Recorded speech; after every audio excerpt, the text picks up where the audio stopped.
Over the last decade, there's been an increase in the popularity of swim ponds, recreational ponds, organic or natural pools.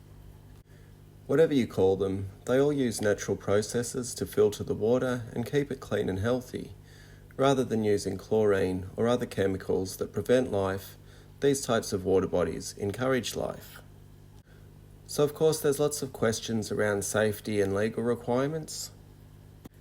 Now I'm just a pond hobbyist and I don't have all the answers, but I can give you some ideas and information that might help you if you want to create something like this in your yard. G'day, my name is Kev, and the aim of my channel is to help people build and maintain ponds without spending a fortune.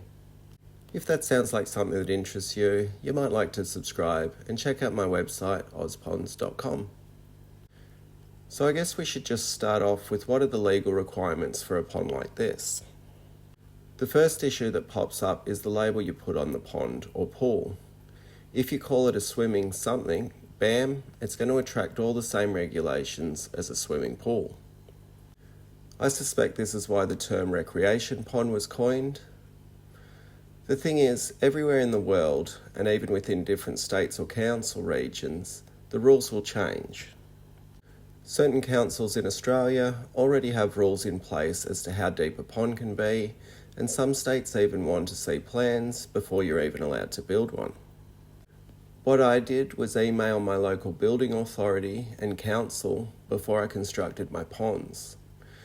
This is what I think everyone who's worried about the requirements should do. This way you know exactly what is expected of you. Do you need fencing, a building permit, licensed plumbers and electricians, etc. I know the thought of jumping through all these hoops can be daunting, but it's probably not as bad as you think. Even if you do everything yourself, you're still looking at spending around $10,000 to build something like this, just in material costs. The most common requirements will be around whether or not you need fencing, the electricity in and around the pond, and how it's filtered. The people that you emailed should have the answer for you on fencing straight away. And of course, even if you don't require a fence, you might still choose to have one for your own peace of mind. Next is the electrical aspects. This is mostly going to be related to the pump, the lighting, and any metal or conductive materials within the vicinity of the pond or the pool. As we know, electricity and water don't mix. In pools, they use external pumps. Most ponds use submersible pumps. Submersible pumps are generally much more energy efficient and lower cost than external pumps.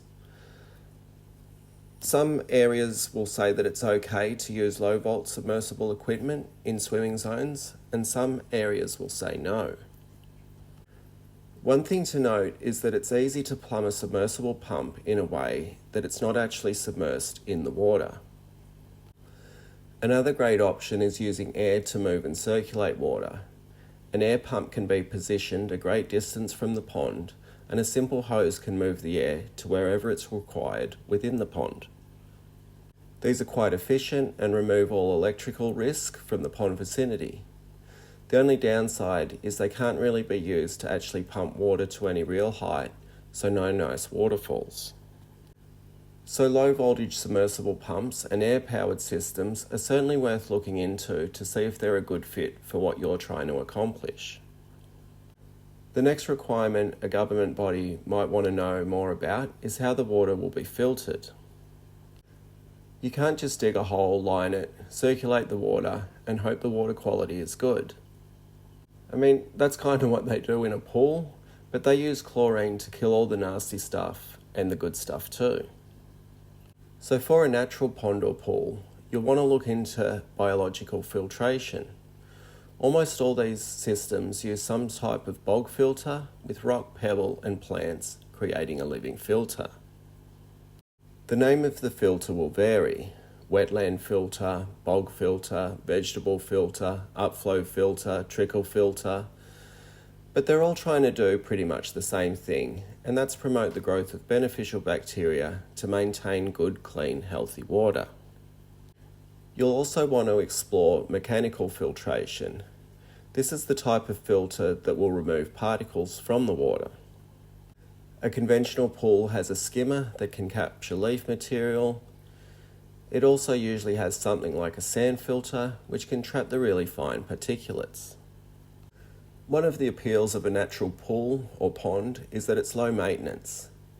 But if you want pristine water with no floating particles, you'll need some type of mechanical filter. Anyway, that's a brief overview on the things that I think you need to look into. I do have lots of other videos that go into more details on pumps, filter design, and my website has lots of useful information. Hopefully this was helpful.